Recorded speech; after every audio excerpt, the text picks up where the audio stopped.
Canal Historias de la Biblia presenta ¿Qué no te dijiste acerca de Esaú?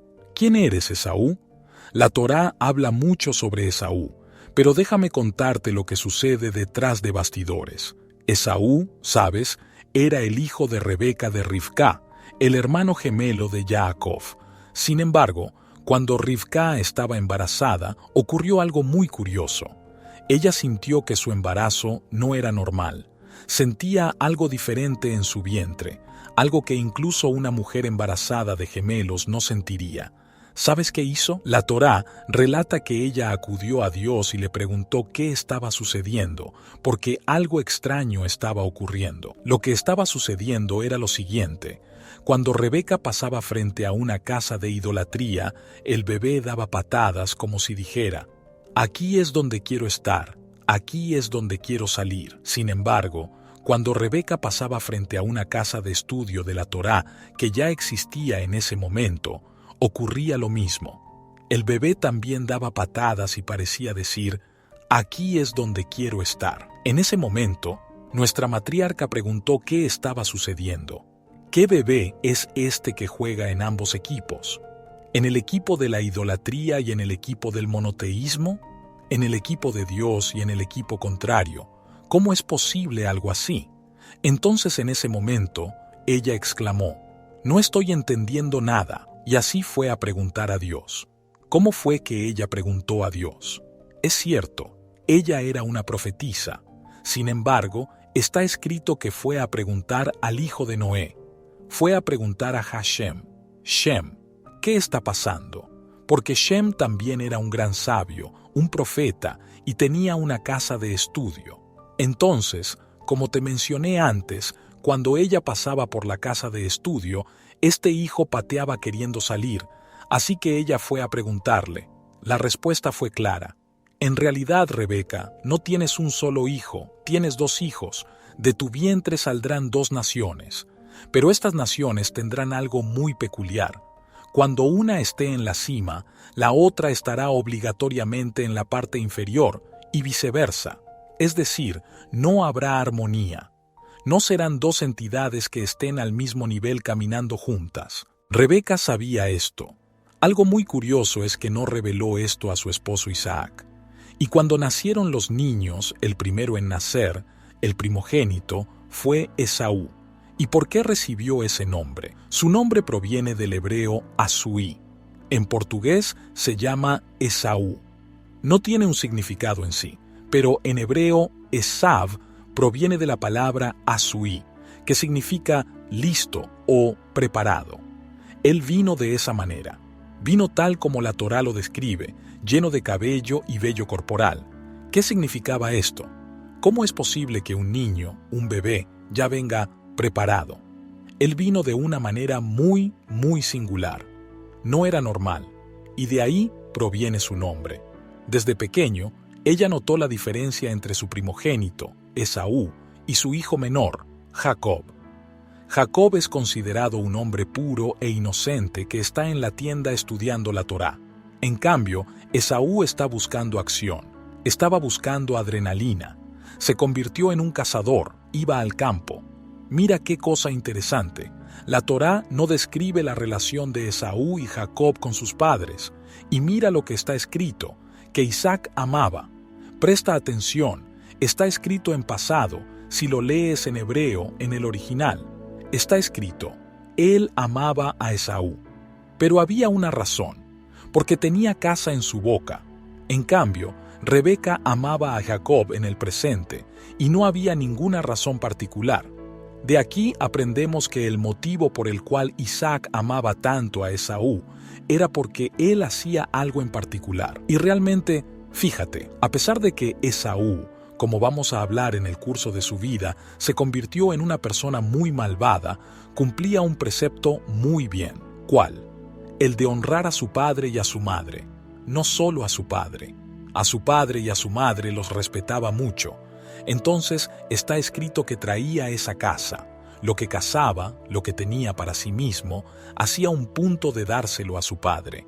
Sin embargo, también estaba acompañado de engaño, porque el padre preguntaba: «¿De dónde has traído esto, hijo mío, esta carne tan deliciosa, algo tan sabroso? Y muchas veces Esaú no tenía la paciencia de buscar animales sin dueño para cazarlos y tomarlos. Él robaba. Entonces no solo robaba a otras personas. Dice el Midrash, robaba la conciencia de Isaac, su padre, porque le mentía y decía: «No, padre, lo encontré, Dios me ayudó». Y el padre decía: «Es un poco extraño, pero él me lo dijo». Así que aquí está escrito. Por eso se dice que tenía caza en su boca, por eso lo amaba. Es decir, la caza, un animal que cazaba y al que engañaba. Esaú engañaba a su padre. A pesar de respetar profundamente a la figura de su padre, no quería revelar sus malas acciones. ¿Qué malas acciones? Aquí estamos hablando de que ya existían robos. También hablaremos de su matrimonio. Él quería mostrar que se casaría como lo hizo su padre. Su padre, Isaac, se casó a los 40 años. Entonces, cuando Esaú cumplió 40 años, él también quiso casarse. El problema fue que las mujeres con las que decidió casarse eran idólatras. Incluso practicaban la idolatría en la casa de Isaac y Rebeca. Llegaron a tal punto que incluso hacían incienso para la idolatría. Yitzhak tenía un nivel espiritual tan elevado, cuando el humo de la idolatría llegó a sus ojos, lo dejó parcialmente ciego, como sabemos del episodio de la venta de la primogenitura. Y aquí es algo muy importante que debemos entender. En cierta ocasión, fue el día del fallecimiento del abuelo de Esaú y Jacob. En ese día, Jacob preparó un guiso de lentejas para su padre, ya que es un alimento de luto. Entonces, Esaú llega y dice: «Hermano, me estoy muriendo de hambre, dame de esas lentejas». Jacob responde: «Mira, puedo darte algunas, pero a cambio quiero que me vendas tu primogenitura. ¿Realmente quieres ser el primogénito? ¿Quieres ser la persona que sigue el camino de Dios?». La Torá lo dice explícitamente. Esaú menospreció la primogenitura y dijo: «No la quiero, no me interesa. Cambio ese mérito de ser el primogénito por este plato de lentejas». Y eso fue lo que sucedió. Vendió la primogenitura, el derecho de seguir el camino de Dios como lo hicieron Abraham e Isaac. El tercero en la línea de los patriarcas vendió este derecho. Y no solo lo vendió menospreciándolo, lo hizo con desdén. Así que aquí vemos que Jacob compró el derecho de la primogenitura.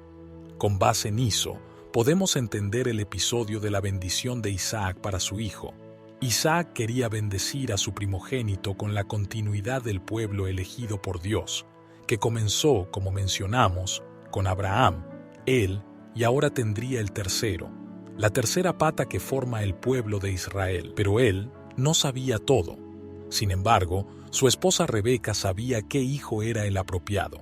Entonces, Jacob se acerca y le dice a su madre: «Madre, mi hermano me vendió la primogenitura». En ese momento, Rebeca tuvo claro qué debía hacer. Vistió a Jacob con una prenda especial, muy especial.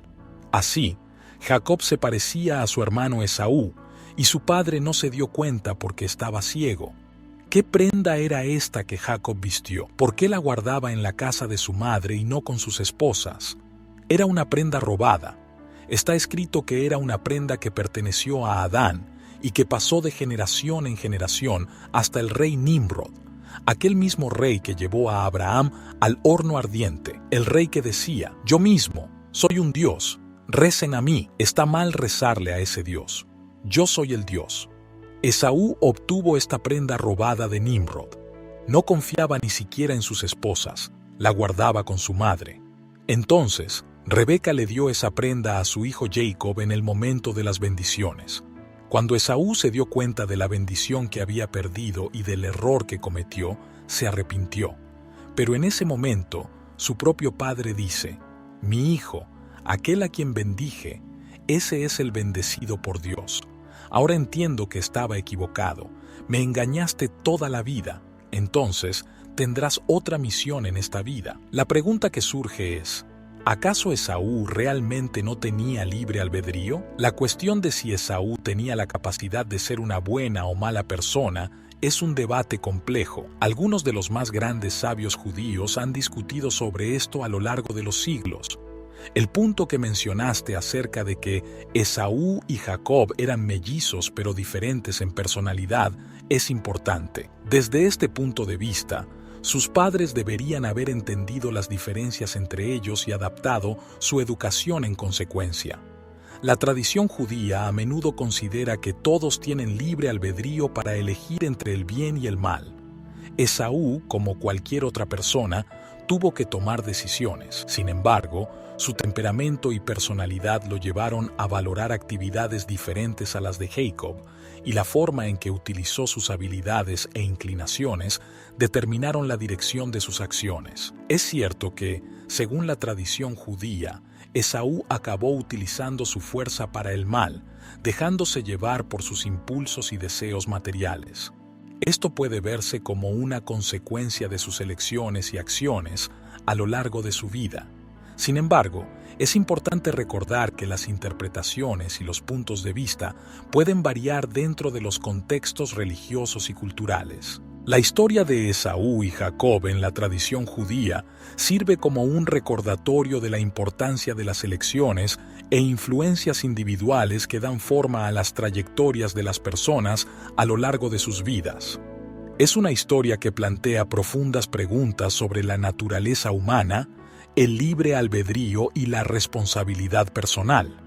La interpretación que compartiste sobre la historia de Esaú y Jacob está en línea con muchas enseñanzas judías. La idea de que Rebeca e Isaac deberían haber reconocido las diferencias entre sus hijos y adaptado sus enfoques educativos es un reflejo común en esta historia. En la tradición judía, se cree que cada persona tiene libre albedrío para elegir entre el bien y el mal. Esaú, como cualquier individuo, tenía la capacidad de elegir el camino de la justicia, a pesar de sus inclinaciones naturales. Sin embargo, la forma en que utilizó sus características y habilidades personales lo llevaron a tomar decisiones que, con el tiempo, lo alejaron del camino moral. La historia de Esaú y Jacob también sirve como ejemplo de las consecuencias de nuestras acciones. Las decisiones que tomamos pueden afectar no solo nuestras propias vidas, sino también las generaciones futuras. Esta idea de que la descendencia de Esaú enfrentaría desafíos e influencias problemáticas es un reflejo de las ramificaciones de nuestras decisiones. Las historias e interpretaciones religiosas a veces nos llevan a reflexionar sobre cuestiones morales, éticas y espirituales más amplias. Estudiar estas historias puede ayudarnos a comprender mejor el significado del libre albedrío, la importancia de las elecciones personales y las complejidades de la naturaleza humana.